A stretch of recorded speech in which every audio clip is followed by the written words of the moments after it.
So, welcome to this next lecture. We have been talking about dynamic matrix control, and for the unconstrained problem what we saw was that my predictor is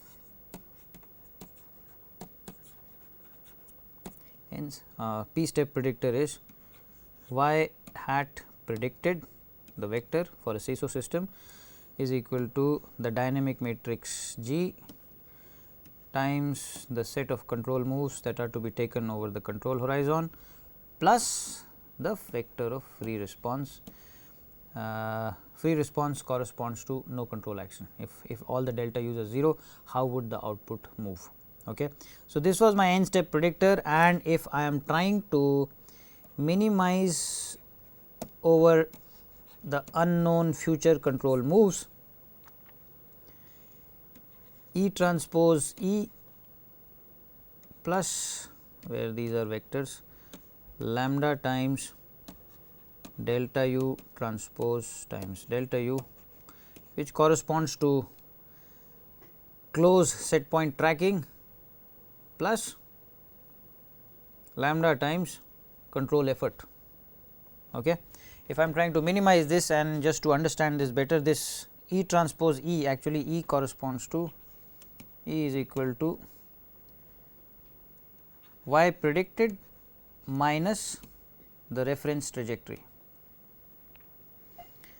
Okay. So, what we have in essence or in effect is that we are trying to minimize, if you want to look at it in its full form, what we are trying to minimize is y transpose I being the time index. So, I goes from next sampling instant to p sampling instants ahead minus reference trajectory I whole square plus lambda times summation I is equal to 0 to m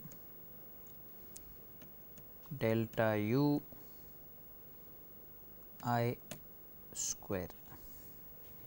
Okay. So, this is my objective function, and I am trying to figure out what should my delta u be such that this objective function is minimized. By the way, notice from the objective function that the more the lambda, the more penalty I am imposing on delta u's. That means, if lambda is increased, control moves are getting penalized. Okay.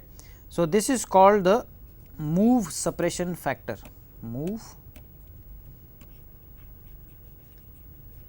suppression factor. M is the control horizon, P is the prediction horizon, and I have my predictor up there. Okay. So, we saw that the unconstrained solution for this is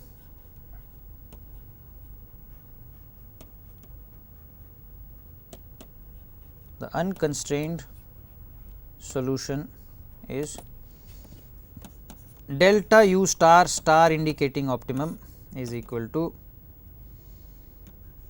G transpose G plus lambda I inverse times G transpose times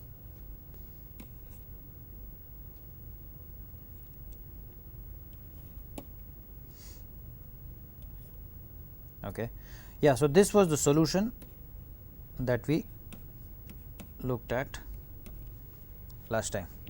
Of course, there are always constraints, and those constraints are two of the most common constraints in any loop would be that I want to minimize over delta u the vector E transpose E plus lambda times delta u transpose delta u. Okay. And subject to the most common constraints, delta u modulus, the maximum change in any of the elements has to be less than delta u max. For example, in one time instant you can only move the valve, let us say, by 2% or 5%. You cannot change the valve position in one time instant or in one sampling instant by more than 5%. You cannot expect the valve to go from 0% to 100%. Okay. So, there will be this constraint, and of course, there is always the constraint that the actual signal to the valve, which is u, should be between u max and u min, and u max would typically correspond to a fully open valve and u min would correspond to a fully closed valve. All right. So, for solving this problem, now this becomes a constrained quadratic optimization problem, and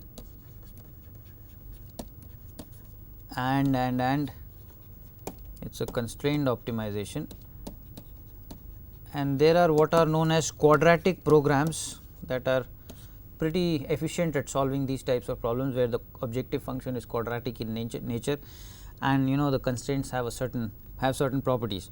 Okay, and this is referred to as QDMC, quadratic dynamic matrix control, and one of the most that I know of, that I use quite often, is quad prog in MATLAB. This command or this function is, this subroutine is does solve quadratic programming problems. Okay. So, quad prog in MATLAB is typically invoked. There is a lot of theory that goes into, and I do not think we will go into it here. The point to be noted is, what I am trying to do is figure out the best control moves which are here, so that what should my delta u be, my future set of control moves be, so that my objective function is minimized, and my objective function is trying to minimize the deviation from the reference trajectory and the control effort. Okay. So, you want as close, you want y to go as close as to the reference trajectory without too much control effort, and that is what I am trying to do through this minimization problem, and there are standard algorithms that do that for you. Okay. Now,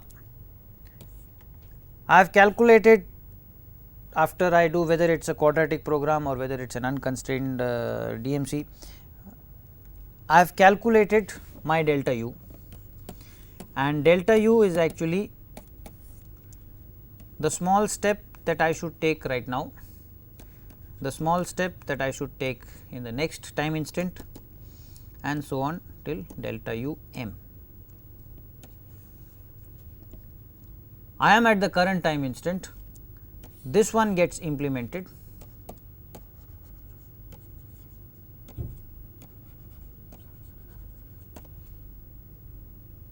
okay.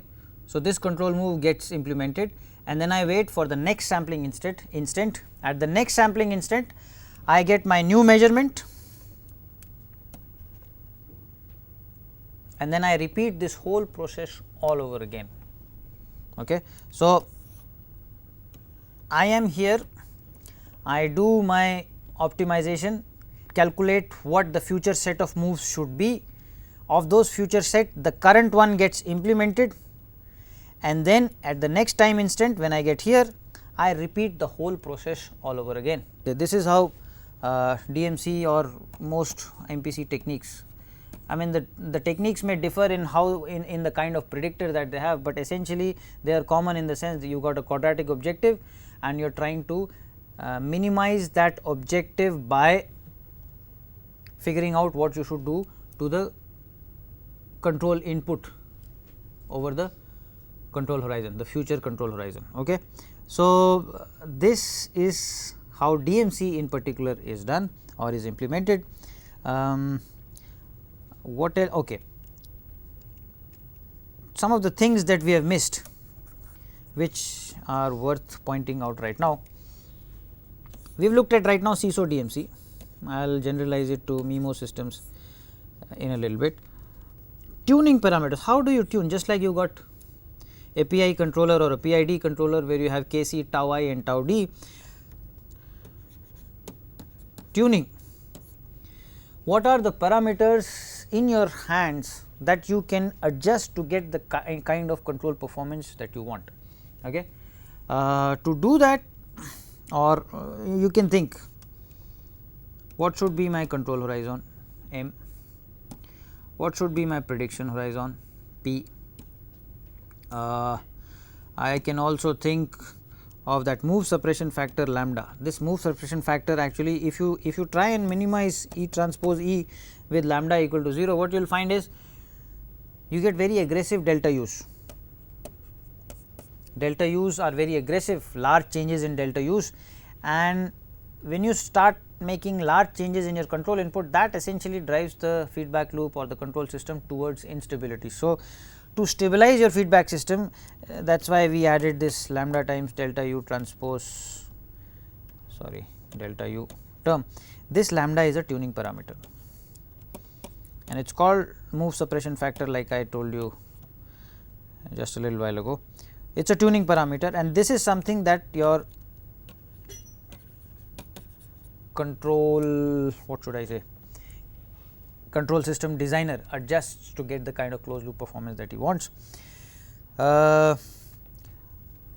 If you choose too small a value for the control horizon, then the controller can only make so many control moves to ensure set point tracking or close set point tracking or close reference trajectory tracking. Okay. That being the case, if this is small, your controller becomes aggressive. It will try and make all the moves that are necessary, so that in the future the error in the predicted output is as small as possible. So, small m's will lead to an aggressive controller, large m's would lead to a sluggish controller. Similarly, for the prediction horizon, same thing. Okay. Note that P would typically be much larger than M.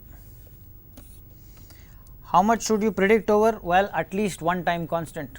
If the response takes 30 minutes to line out, step response, you should be making a prediction for at least 10-15 minutes.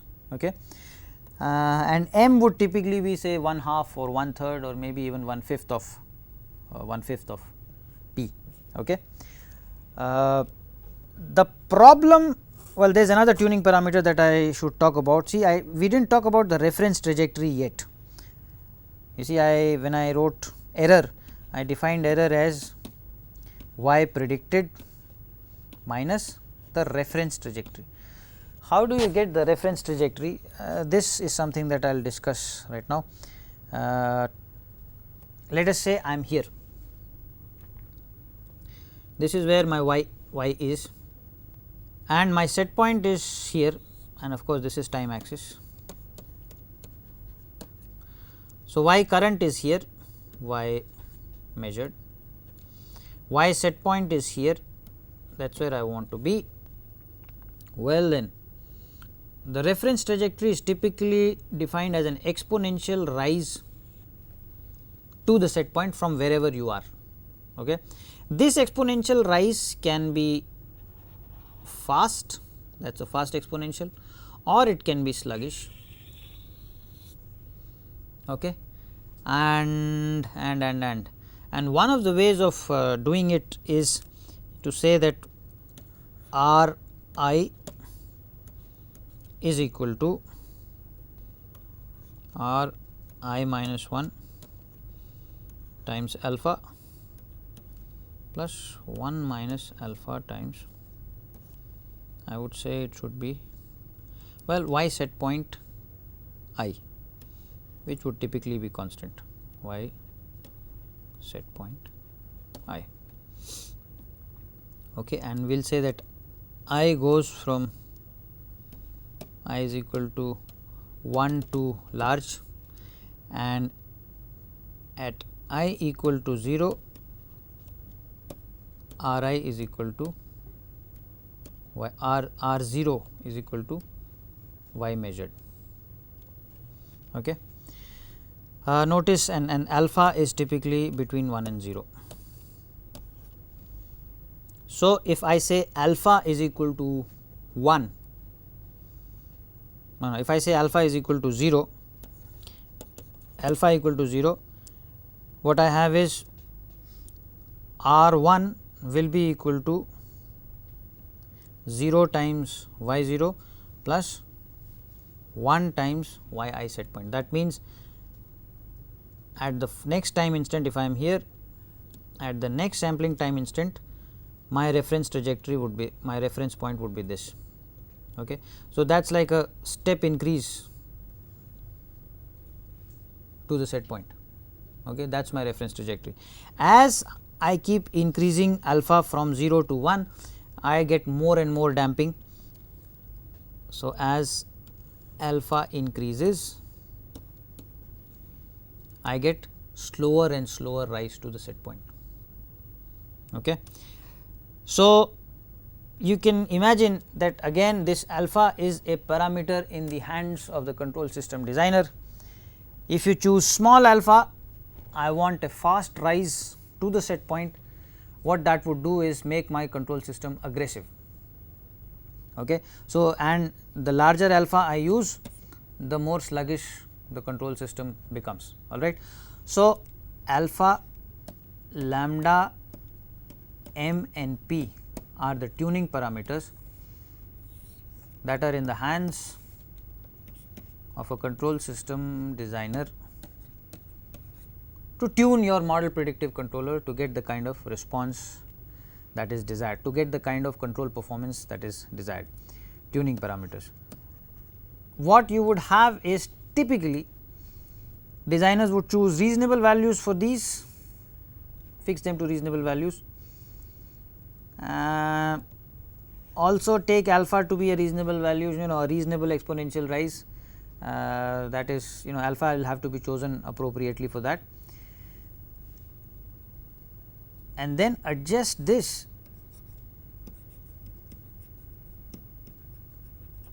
adjust the lambda to get whatever it is, whatever is the type of closed loop control performance that you want. Okay. The problem, I would not call it a problem, is just, even though model predictive controllers have existed for so many years, how do you choose reasonable values of alpha, lambda, m and p? You see, if you have a PI controller, things are very simple: get the ultimate gain, get the ultimate period, and then you got your Ziegler-Nichols tuning table or a Tyrrell-Leiben tuning table, etc., etc., etc., and that tuning table you can implement, and that tells you what are your reasonable values for Kc, tau I and tau d. So, there are standard tuning methods for PID controllers. Unfortunately or fortunately, model predictive controllers, there are yet not systematic standard procedures that can be applied to get alpha, lambda, m and p. Okay. It is more hit and trial. You keep on adjusting lambda until you get the kind of control performance that you want. Okay. So, tuning is essentially hit and trial, and that is one of the major disadvantages, of essentially all MPC techniques, all model based control techniques. Okay. And therefore, because the tuning is not trivial, you do not have a standard procedure, just blindly apply it and there you are. It requires effort, and engineers being lazy engineers by definition, somebody remarked, engineers by definition are lazy people. There has to be significant justification to justify that, okay, if I apply model predictive control, sure, it will take me effort to build and tune that controller, but that effort is worth it because it brings about such and such a significant improvement in control performance, and that significant improvement in control performance is actually translating to, for example, extra profit.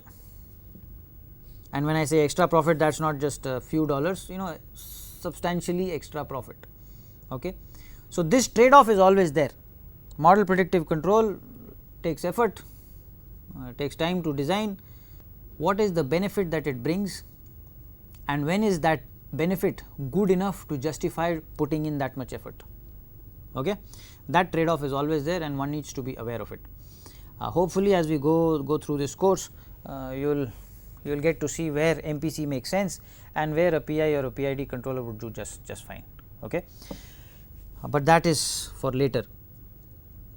one of the advantages of MPC is that it can be readily extended to MIMO systems,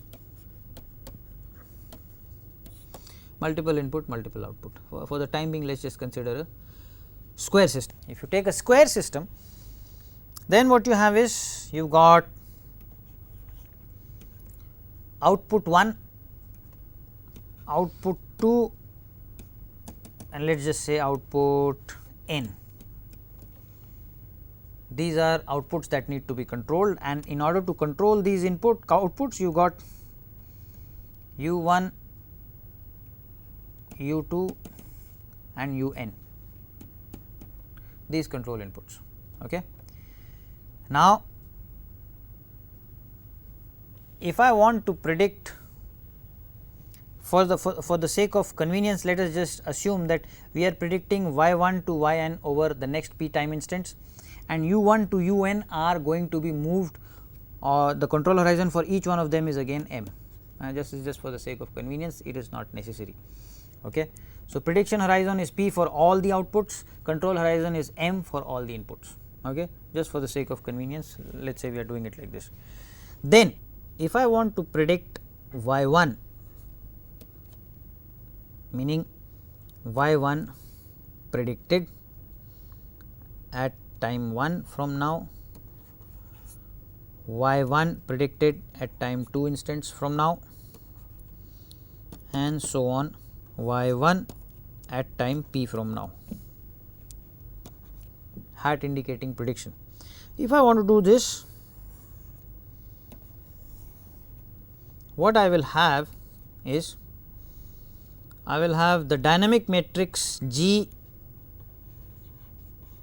11 times delta u 1. The effect on output 1 of input 1. Okay, so, there will be a dynamic matrix corresponding to the 1 1 pairing, that is G 11 plus. So, you see if I change output 2 or input 2, that also affects y 1, that effect comes through the dynamic matrix number 2, which is G effect on 1 of input 2 times delta u 2 plus effect on 1 of input n times delta u n. And by the way, what is G 11?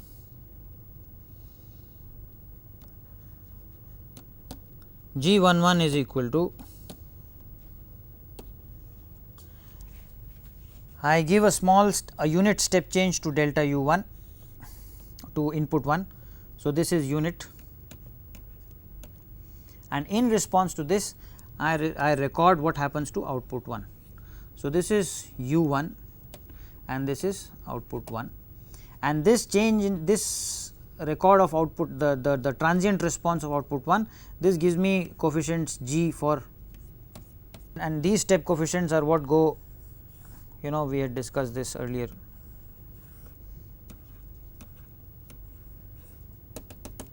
Right. What happens, what is G 12? Well, I give a small step to input 2, record what happens to output 1.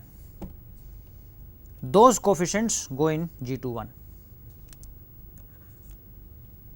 right, and so on so forth. What is delta u 1? Delta u 1, the vector is, and so on, change in input 1 m instants from now, right. Similarly, what is delta u 2? Well, delta u 2 will be, just have to rub this off, delta u 2 change in input 2 right now, change in input 2 1 instant from now, and so on so forth, change in input 2 m instants from now, okay, and so on and so forth. You can define delta u1, delta u2, delta un. Okay. Prediction of how output 1 would respond over the prediction horizon, which is this guy, to changes in u1, u2 and un, to changes in the inputs. Okay. So, what I have, I mean, if I write this in matrix form and I simplify this, what I have then is y1 predicted over my prediction horizon comes from here. Similarly, I will have y2 predicted over the prediction horizon would be dynamic matrix G on 2 of 1 delta u1 plus G on 2. By the way, these are all matrices, just to clarify that, on 2 of input 2 delta u2 plus G on 2 of input n delta u n, and so on so forth. I can do this for all the outputs, and what I get is on n of 1 delta u1 plus on n of 2 delta u2 plus on n of input n delta u n. Okay. And you can see, if I put all of this in matrix form, what I then get is y1 predicted, y2 predicted, and so on, yn predicted is equal to G11, G12, G1n, G21, G22, G2n. By the way, I made a mistake. That mistake is a minor one, but okay, this is the prediction because of control action, plus of course there will be the free response. I forgot the free response. The free response of output 1 plus the free response of output 2 plus the free response of output n. If I do nothing, how would the outputs 1, 2 and n change over time? Okay. So, there is also the free response component. Okay. So, I think I forgot that. Okay. Blah blah blah G n1, G n2, G n times delta u1, delta u2, delta un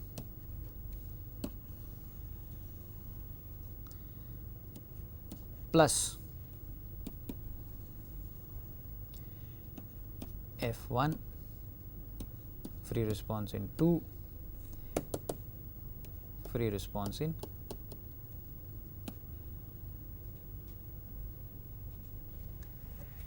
for this multivariable system. I again find, if I call this vector y hat is equal to the G, this whole big matrix is the multivariable dynamic matrix now, big G times delta u, where this is what is being called delta u, plus where this is what is being called f. If I call this f, if I call this delta u, and if I call this G the matrix, and if I call this Y the prediction. Notice I had a very similar equation for a CISO system. So, what we are saying now is whether it is a CISO system or a MIMO system, multiple input multiple output, my predictor is the same, is of the same form, and therefore, if I am looking at unconstrained optimization, minimize over delta u E transpose E, where I have got reference trajectories for output 1, output 2, output n, plus lambda times what? Man, I do not know, lambda times delta u transpose. By the way, here I can have, well, do not worry about it, I could have different lambdas for different control inputs.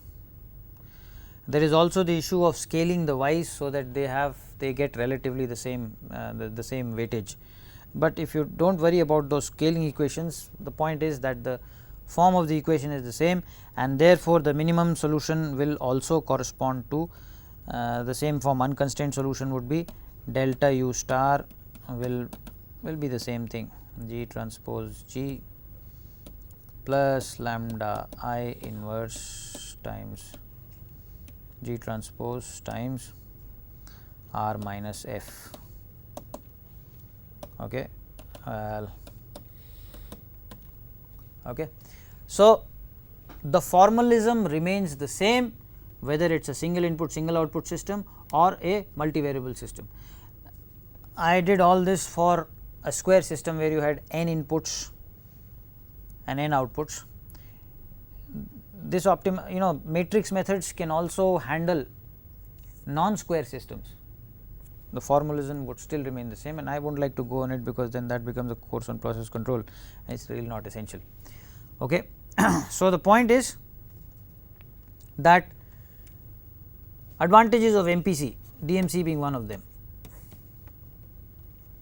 It is truly a multivariable technique. Notice that when I am inverting this matrix, and since this matrix has got all the components in it, meaning this matrix has got all the components in it, G11, G12, G21, G22, all the so this matrix takes care of effect of U1 on Y1, U2 on Y1, U2 on Y2, and so on and so forth. And I am inverting this matrix. The control moves that I get, what I mean to say is the delta u that I will get. So, delta u1, what I do to control input 1, depends not only what E1 is, error in variable 1, but it also depends on other error in 2, error in n, and so on and so forth. So, this what should I say, the calculation of the optimal control moves, which comes through either matrix inversion or through quadratic programs, it is naturally multivariable. That means, the change in input 1 depends not only the error in input 1, but also error in input 2, the change in input 1 depends not only on the error in output 1, but also on the error in output 2, output 3, output n. So, how I move input 1 depends on all the errors. How I change output 2, input 2 depends on again all the errors. So, in that sense, the multivariable formulation of DMC or MPC, it is truly a multivariable controller, because you take the control moves take care or take into account all the interactions that can occur or that are there in the multivariable system. It is a truly multivariable constraints, and you see when you are doing QP, you can naturally handle all types of constraints. You can incorporate the constraints of your physical system, naturally handle constraints.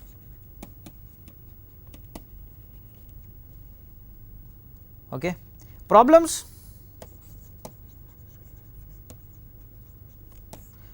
Tuning, there are no standard procedures. You just have to do hit and trial, whatever works is good. Okay. How do you do tuning? How do you tune a multivariable controller is more an art. There is no systematic procedure for it. Okay. Tuning is a problem.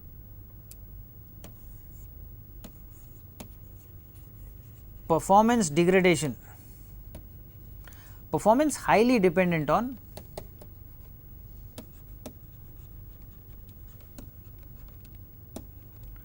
goodness of model. I will just call it goodness of model.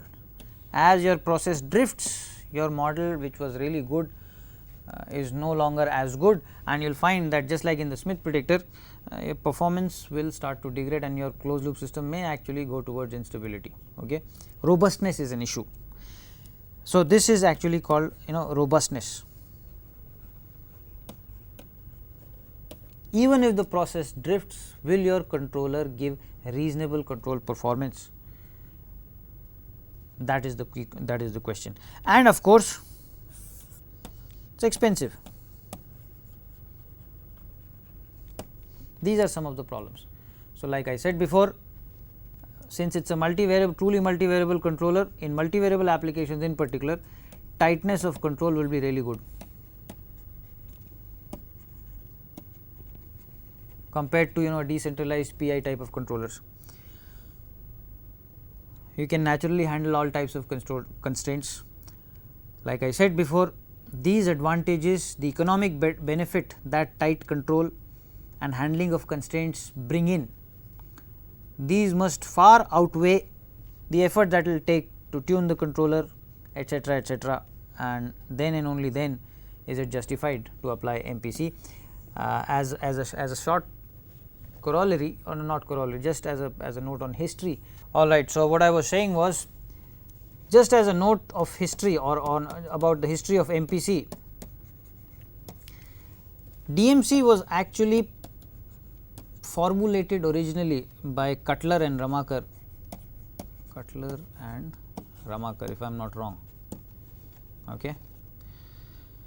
And these were not academicians, they were actually working with Shell in one of the refineries in Shell, and this happened in the late 70s. So, what I would like to point out is that this technique, the whole technique of model predictive control has its origins in the process industry and not in academics, mathematicians and control academicians and so on and so forth.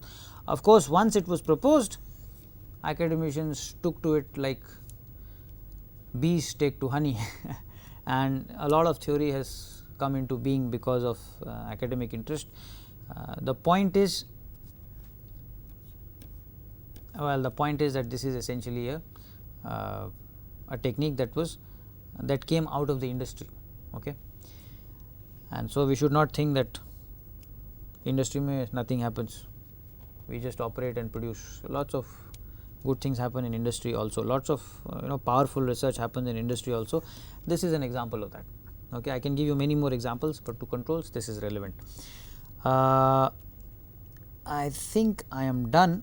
However, because we have got some time, let me just summarize what we have done over the past 6, 7, 8 lectures. We have looked at PID controllers, we have looked at how to tune them, we have looked at decentralized control for multivariable systems,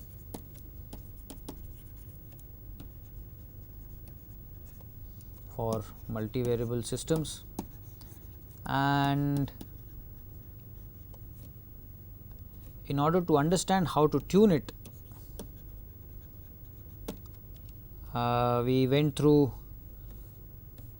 closed loop maximum log modulus tuning,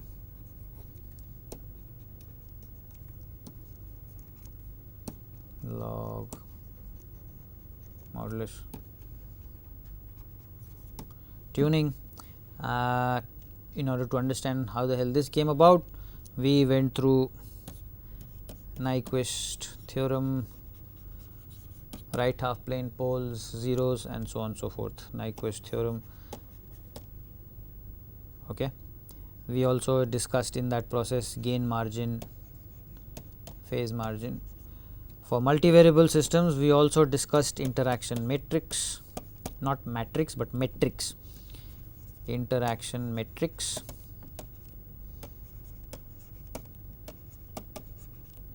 And these were Netherlinsky index, relative gain array. Okay. We also looked at decoupling, dynamic decoupling.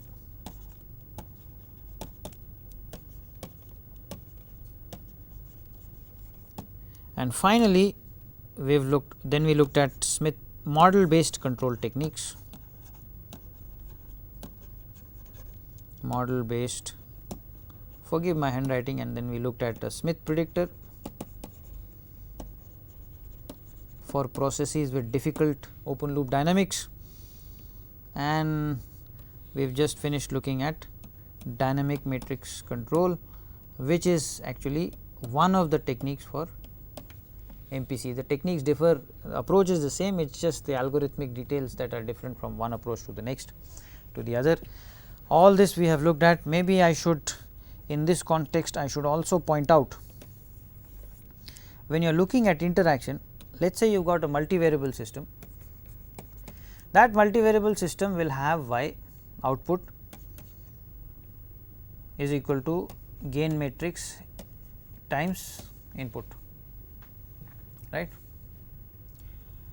Well, just to, whenever you see a matrix, that is one of the things that I recommend to all, regardless of your application, whether it is a control application. In control, what you are trying to do is, given y set point, what should I do to you? So, what you are actually trying to do is, what should you be so that y is wherever I want it to be?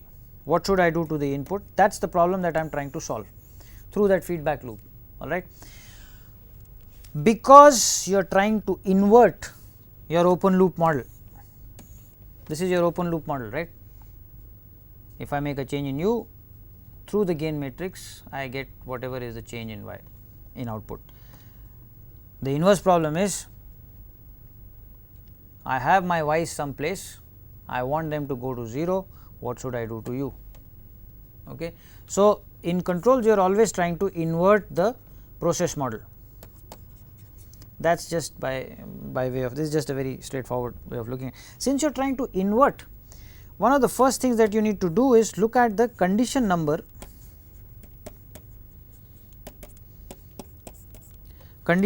of k. Okay. What do we mean by condition number of k? Well, to explain it, let me tell you, well, let us see, this goes into eigenvectors and eigendirections and eigenvalues. So, to simplify it, let us just take the singular value decomposition of k. There is always a singular value decomposition of any matrix, whether it is non-square, square, fat, skinny, does not really matter. For the time being, let us just consider it to be a square matrix, because k inverse will exist only for square matrices. There is always what is called a singular value decomposition, and in singular value decomposition, what you get is u and v, columns of u span which space, output space, column space of k, columns of v span of v matrix, span row space of k. This matrix is a diagonal matrix,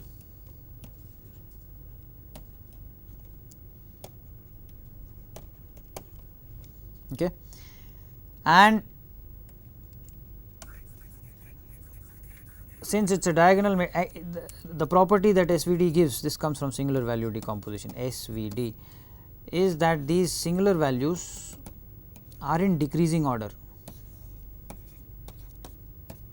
What that means is sigma 1 is greater than sigma 2 is greater than blah blah blah is greater than sigma n. Okay. Given this, also what you find is U transpose U is equal to the identity matrix. That means all the columns of U are of magnitude 1 and perpendicular to each other, orthogonal to each other. Similarly, V transpose V is equal to I. Okay. Now, when I am calculating K inverse, you see, because inverse of U is U transpose, inverse of V is V transpose. Similarly, inverse of V transpose is V. So, when I am so if K is equal to U sigma V transpose, K inverse will be U sigma V transpose inverse, and that would be V transpose inverse times sigma inverse times U inverse, and V transpose inverse is V, sigma inverse is of course sigma inverse, where the sigma inverse would be, right, if sigma is that, sigma inverse would be this times U transpose. Singular value gives me this decomposition. Notice this would be V times 1 by sigma 1 and so on, 1 by sigma n times U transpose, right. What I wanted to say was, when you are inverting the matrix, this actually shows it quite clearly. You are dividing by or multiplying by 1 by sigma 1, 1 by sigma n and so on and so forth. These are called the singular values, sigmas are called the singular values. Without going into too much theory, the point that I was trying to make was, even for if you take a decoupled system where everything is diagonal, and let us say these, for the sake of understanding, these are identity matrices, let us just say, then what you find is K inverse is this. Now, if sigma 1 is much greater than sigma n,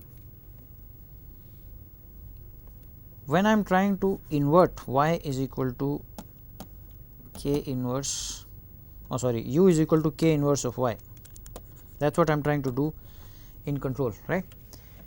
Then what I have is y has certain deviations, I want to bring it back to 0. What should I do to u? So, therefore, I am trying to solve this equation, and when I am trying to solve this equation,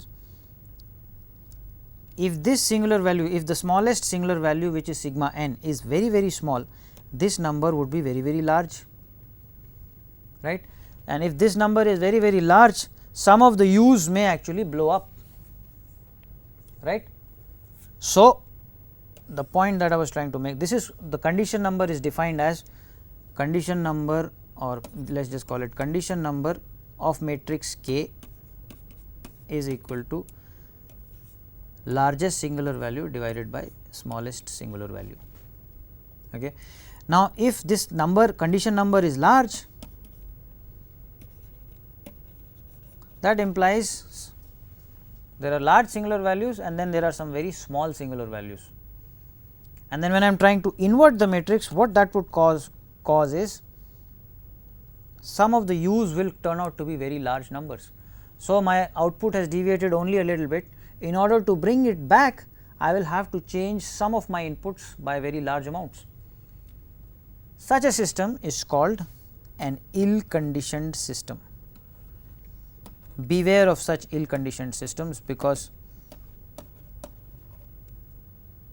it would be hard to control such ill-conditioned systems. So, when we are looking at interaction matrix and relative gain array and this and that, I think I forgot this. So, what you should do, the first thing that you should do is look at the gain matrix, calculate its condition number. If this condition number is large, beware. it is very likely that your controller will not be able to perform too well, and the problem is inherent in the system itself is ill conditioned. Maybe you are better off not controlling some of the things that you are trying to control.